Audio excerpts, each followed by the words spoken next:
Kalk tertisi olur geçen bana. Mertebelerin bundan ziyata olsun. Şu damalarımızın aytılıp yürgen hem sözlere icabet olsun. Bu insana bir yakşı insan teverik. Yani şu hem vakit yakşı günlerden, toylardan başlarınız çıkmasın balam. Ben diktir balama tem verdim Cora Beke.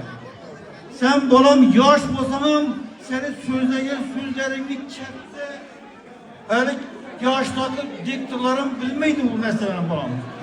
Ben bu balağa tuttu da boylama, atana rahmet seni terbiye vergen. Şunu diyeyim. Ağabey balam şurada insanlar var, yurtlu iyiliği izlasınlar.